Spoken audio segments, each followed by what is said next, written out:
kung nandun pa rin siya ng Thursday, Friday, Saturday. Pag yun talaga, alam na natin official na talaga. Maaaring isa na siya sa mga regular Dabber Cards na mapapanood natin, 'di ba? Hindi kailangan mag-imbento ng backstory ng production team. May built-in story na kasi silang dalawa.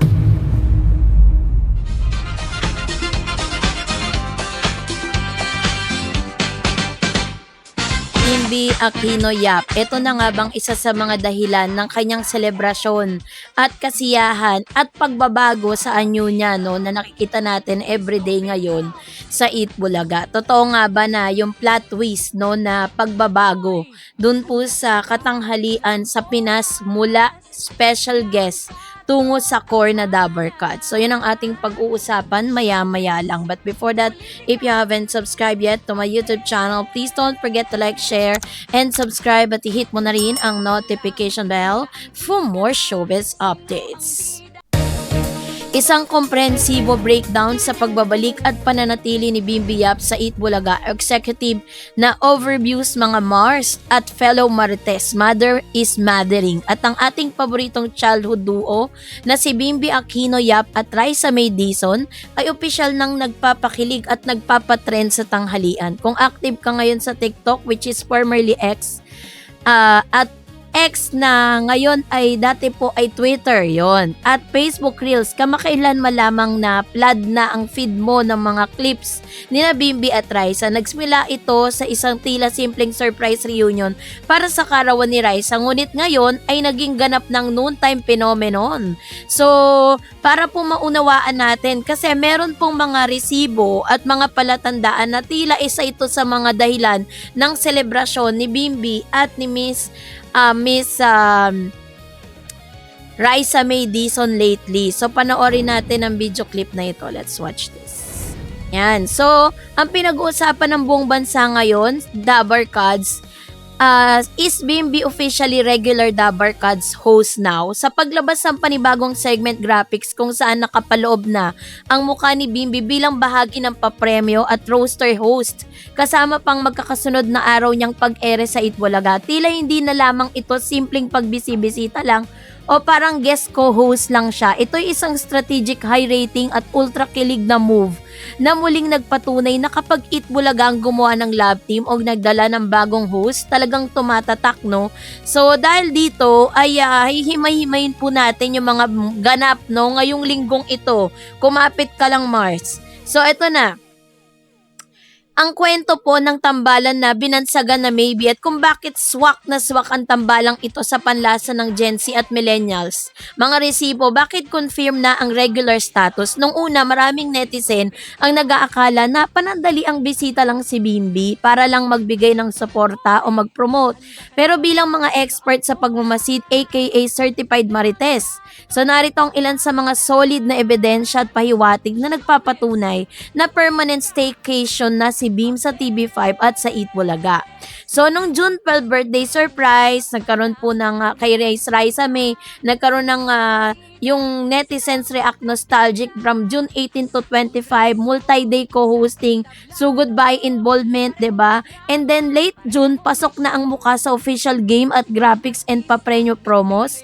So present consistent 3+ days straight. Kung mapapansin po ninyo, dati napapanood lang natin niya every Monday, Thursday, and Saturday. So, ibig sabihin, 3 beses lang siya sa isang linggo. Pero ngayon, kung napansin nyo, from Mondays, Monday, Tuesday, tas Wednesday, sunod-sunod natin siyang napapanood. No? Parang nagiging regular na siya. From 3 days, ngayon, straight na 3 days na. Tignan lang natin sa mga susunod na araw kung nandun pa rin siya ng Thursday, Friday, Saturday. Pag yun talaga, alam na natin, official na talaga.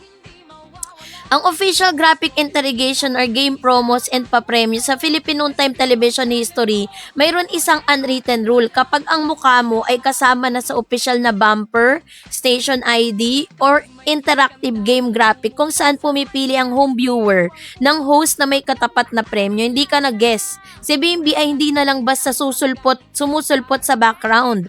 Ang kanyang avatar at pangalan ay opisyal ng bahagi ng roster ng Dabber Cards sa mga interactive segment segment. Ito yung tinatawag na visual validation. Hindi mag-aaksaya ang graphic design team at producer ng show na i-render at i-lock in ang mukha ng isang tao sa daily game para po or paraphernalia kung walang pirmahan o solid contract na naganap sa likod ng camera. So, yung pagkakakita ng mukha ni Mr. Bimbi doon, isa ito sa mga ebidensya na talagang yun yung pinaka-visual validation na maaaring isa na siya sa mga regular Dabber Cards na mapapanood natin, 'di ba? So, dahil po dito, ay iniisip po or parang ini-speculate nating lahat, no? Di man natin nakita na mayroon ng pirmahan o solid contract na naganap sa likod ng camera. Mula once a week tungo sa daily routine, dating schedule, or yung dating schedule niya nagsimula ito sa Lunes, Miyerkules at Sabado lang. Kasalukuyan dynamics, nakikita na si Bim ng 3 hanggang 4 na araw na magkakasunod, 3 days straight at counting. Ang ganitong frequency ng paglabas ay nangangahulugan ng maayos na blocking, adjustment, rehearsal schedule at buong integrasyon sa system ng TBJ, tambuong production. So, interaction sa core segments. Hindi lang sa studio hosting, nakakahawak ng mikropono na si Bim. Kasama na rin siya sa mga interaction sa mga tao. Pagpapakain ng lines sa mga co-host at paglahok sa iconic segments tulad ng Sugod Bahay, One for All Dynamics, and The Age is Right. Ang pagiging flexible niya sa impromptu banter ay patunay na napiyok man sa simula. Mabilis siyang nakikisabay sa timing ni na Jose Manalo, Paolo Ballesteros, ni Bossing Vic, ni Raisa May, diba? At ng ilang pang mga Dabber Cards. The Baby Phenomenon, ang love team na hindi inakala ng lahat. Sino nga ba ang mag-aakala ng dalawang batang sumikat noong 2013 sa Metro Manila Film Festival movie na My Little Bossing ay magiging headline love team paglipas ng mahigit isang dekada. Ang team Maybe, no, ang bagong comfort ship ng Pinoy showbiz culture, no, mula child star tungo sa Gen Z icon. Noong 2013 si Raisa May Dizon, pambansang aling maliit, habang si Bim naman, ang pambansang Baby Bim. Pareho silang lumaki sa harap ng camera at sa mata ng publiko. So yung fast forward ngayon, si Raisa May ay ganap na siyang dalaga. Tinagurian siyang versatile comedian, host at natapos ang senior high school sa FPU. Si Bimbi naman ay isang matangkad, articulate at napaka-gentleman na binata na nagmana naman sa karisma ng kanyang inang si Chris Aquino at sa athleticism build ng kanyang amang si James. Nang mag-reunite sila sa karawan ni Raisa, ang awkward ng hi and hello ay mabilis na napalitan ng natural na teasing at banter, ang visual contrast, ang height difference, at kanila magkakaibang background, diba? So, kaya naman, syempre, yun ay lumika ng isang klasikong rom-com dynamic na gustong-gusto ng mga Pinoy.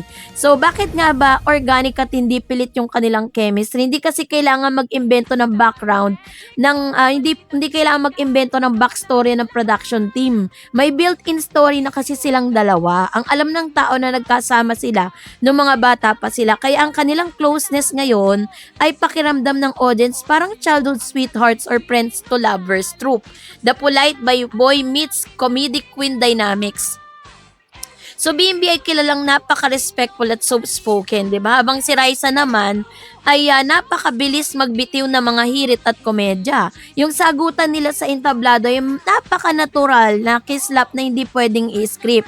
Kaya naman ang pagtanggap ng senior host sa si Bossing Vic at Joey De Leon mismo ang nangungunang sumusundot at nagpapakilig sa dalawa kapag ang mismo mga pillars ang noontime show ang nagbibigay ng green light at nanlunukso sa tuksuhan, pumuputok ang kilig sa buong studio, no? Kaya naman, syempre po, I therefore conclude na talagang ito na yung isa sa mga biggest reason kung bakit lately nakikita natin na parang happy ngayon si Bimbi at saka si Raisa May, 'di ba? Kasi meron silang dahilan para magsaya dahil yung pinaka-mimithi ng mga fans ng Maybe na mapanood natin sila ng regular ay talagang mangyayari at magaganap na. Kasi kung tutuusin, kung sabi po ng ilang mga fans, 'di ba? Parang bumalik po yung sigla ng Eat Bulaga, nadagdagan pa yung sigla nila nung dumagdag po itong si Bimbi.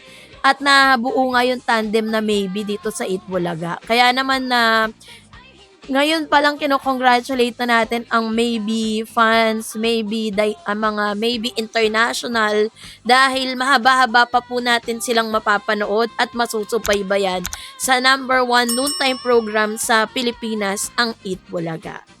So kayo po, anong inyong saloobin patungkol dito? Mag-comment kayo sa comment section.